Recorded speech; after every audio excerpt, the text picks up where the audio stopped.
Hey guys, David Glenn, davidglennrecording.com, mixingvocals.com. The new premium course is at mixingacoustic.com and theproaudiofiles.com. Today we're going to talk about kick drums. This is a case of ask and you shall receive.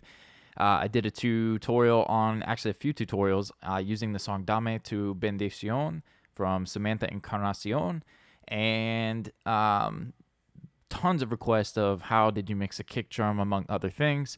Well, I'm going to answer that question. We're going to talk about the kick, but we're not just going to break down the kick and how I mix it on this song. I'm going to actually pull open the live kick and do an A-B comparison, put myself on the spot and mix this live kick and see how it stands up against the sample. We're not going to sit here and spend hours mixing this kick drum, but we're going to take a couple of minutes. I'm going to see if I can dial in some tones, and then we're going to A-B it, and we'll see how it goes. So moving right along, let's actually hear the track. From this point, we'll hear everything the way that it is mixed.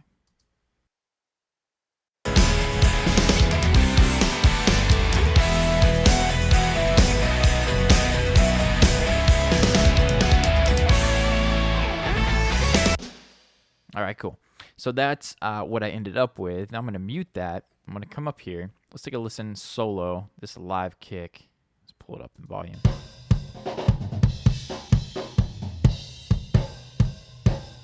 Okay, now I'm going to put myself on the spot here. I'm going to loop that section, and I'm going to work on it. Give myself a couple minutes here and just see what we can do with it.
Change the shape on this one here.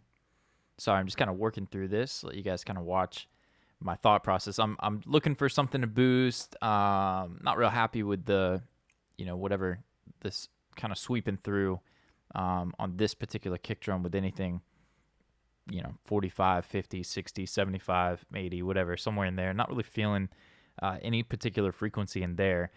But I did like to dip a couple of frequencies that I found that quickly could be dipped. The mid range, kind of make it a little bit more that kind of that punchy rock kick, scooping out some of the mids. I found a frequency very quickly that I liked up here, and then one up a little bit higher, and took out just a little bit above 20. Nothing really there to mess with. I may or may not pull that back a little bit more after I gate the kick. But anyways, Let's see if there's something down here. Just a little bit of a kiss of sub. All right, let's try to find a like a sub frequency to boost a little bit here.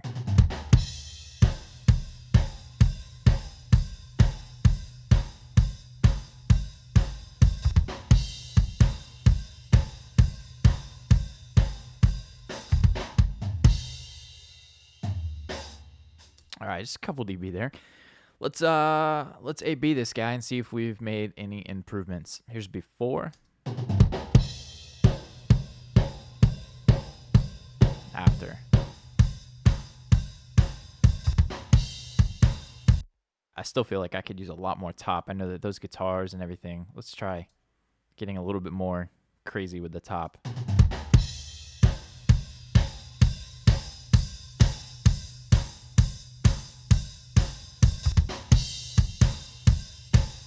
Yeah, I mean, that's, another 5 dB, but I think we're going to need it. So moving on from that, I want to gate this guy a little bit. Let me pull open just a stock digigate. Now, I reached out earlier this year to an awesome guy, great mixer. His name, he goes by Salvo. Huge in the gospel and CCM world, just an incredible mixing engineer, cross genres. And we hit it off, had some phone calls, some conversations. It's been great. And he's got a site. You can go to salvomix.com. I'll correct that with subtitles if I'm wrong, but I'm pretty sure it's salvomix.com. And he's got some tips there for you, man. So go check those out. One of them is a kick gate that he has on his website. You can go to salvomix.com. Salvo kick is what I labeled it. I want to give credit where credit is due for this gate here. Kind of a starting point. Let's take a listen to that.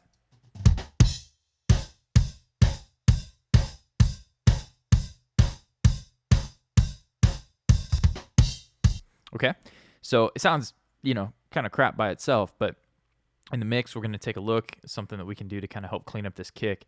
The first thing I want to do for this is I want to make sure that I set, the release and the hold. The attack is fast, but I want to set the release and the hold to where any sub kick hits that are a little bit softer don't get lost or don't get missed by the gate. So here's an example of that right there.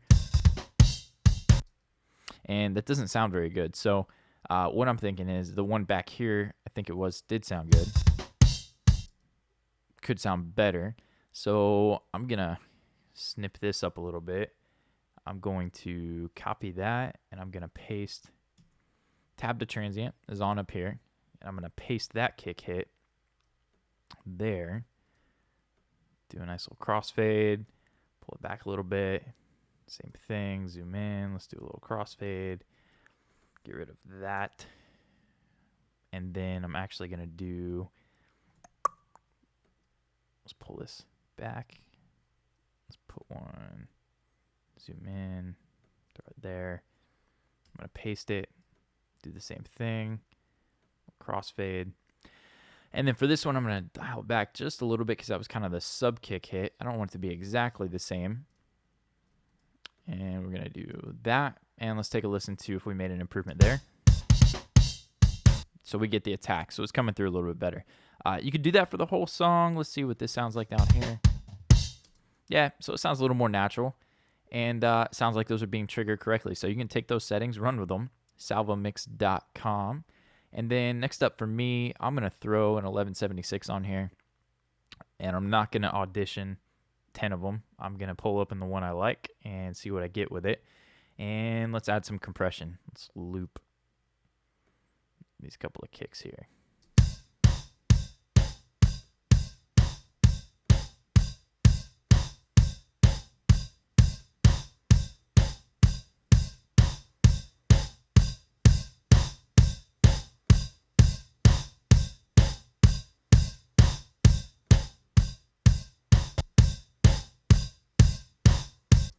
Okay, it's a little bit of a volume difference, but I'm going to want it.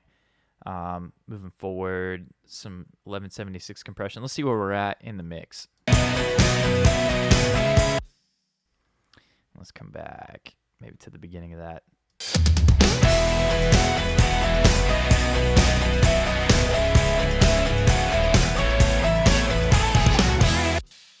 Okay. Gonna be shaming myself here. I have like practically no subs, no low end in it. It's a little bit flappy, and I would say I have a lot of work to do. I would probably need to split this up, add some sub, remove all the highs, blend that in. There's some work to be done for this kick. Let's see, something else that I can show you real quick that I would be doing. Most likely would be adding some attack, solo it.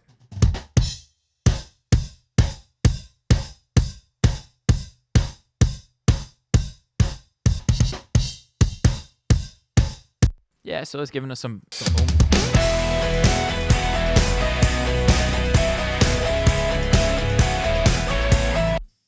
So we're starting to get a little bit more aggressive. That sounds kind of cool. Something that let's skip it. You guys can figure it out. The sub kick is probably a big deal to give us some low end. Blend that into taste. Let's move on and let's A/B what we did here. Let's walk through it first. Let's mute that guy. Trigger 2, and this is probably a that sound kick. It looks like it is everyday, natural, and this is a medium. I like the the way that it felt, the medium articulation. And if it's gonna pull in for me, let's solo it. Okay, so there it is. So that's that, no tuning or anything. But if you come over here, I've talked about it a little bit in my premium courses. I think I just did a video where I mentioned it. And I'm choking the junk out of it, the sustain and the release. Let me save that as a preset, and we'll call it quick kick. And we're going to hear the before and after of this kick preset that I've just dialed in. Okay, cool. Now, I've talked about this before, but if you take a low-pass filter, you suck out all the highs, and you listen to that kick in the mix, it may sound incredible, but chances are, if you reference another track, you're probably going to hear that the subs of that kick are a little bit tighter in whatever you're referencing, possibly. And in my case, most of the time that's the case. Whenever I go to check my lows against a reference track and I go back and forth and do my thing, well, I like that kick, and I definitely like the room tone that it adds. So what I may do is duplicate this kick and suck out all the lows and keep some of that sustain from the mids or the highs in that kick. But then what I love to do, and I'm waiting for them to have a multi-band version of this, is to come in here and for this kick to be able to suck out the sustain and the release. Let's hear this. Let's play it in solo one more time.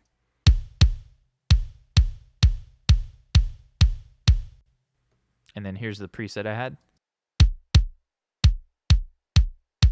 It sounds pretty wacky, right? That doesn't sound great by itself. Let's compare the two in the mix. Here's my quick kick. Actually, let's hear the before.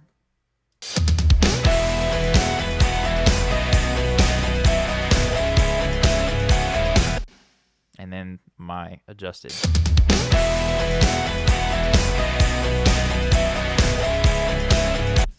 Cool. Now, it's not much of a difference on the top end, but because you're not really hearing that room sound too much because of the fact that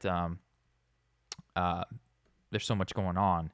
But if I come in here and I take an EQ, I've demonstrated this a few times, but anyone who hasn't seen it, you'll appreciate it. If I take and suck out all the lows pretty much of this track, and I don't need that. Let's delete that one. And let's take a listen now.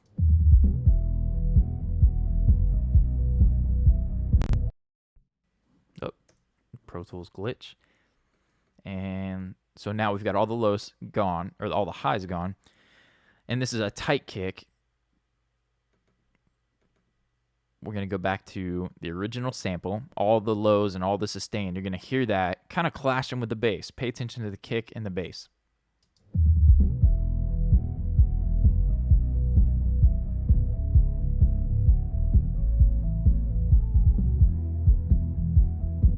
And now listen with the adjusted kick.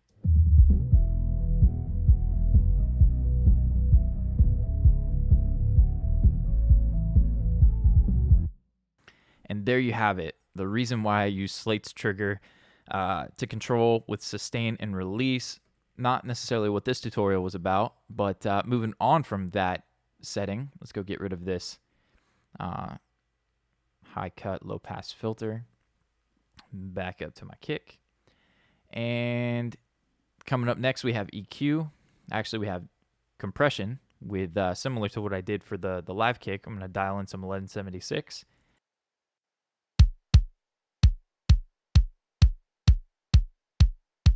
Right? And then I wanted a little bit more attack, so I used the pusher in this case instead of the SPL.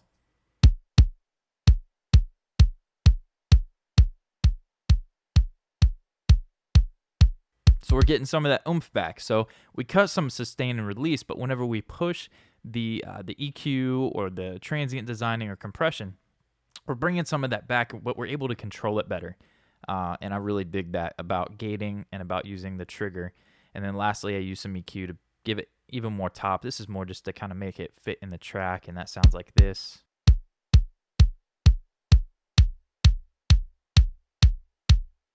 A little more click, make that stick out. And then in the track, we went from our sample kick sounding like this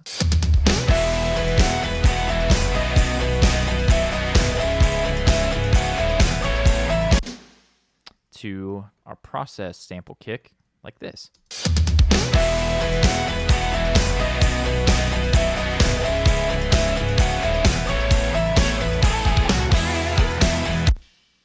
And there you have it. That is how I treated the kick drum on this song for artist Samantha Encarnacion. We'll put a link up whenever we get this album finished and it hits iTunes. But send your questions to david@davidglennrecording.com. Don't forget to check out, if you want a complete walkthrough of how I'm mixing records, the new premium course at mixingacoustic.com is going to take you step by step, track by track, exactly like I just did here for the song Chosen by Jairus Cole. And we'll have tons more coming out in the future. Don't forget the proaudiofiles.com. And if you could help us out, like, subscribe. If you like what you're learning here, forward it on to some friends. Go to the groups, go to the Facebook forums.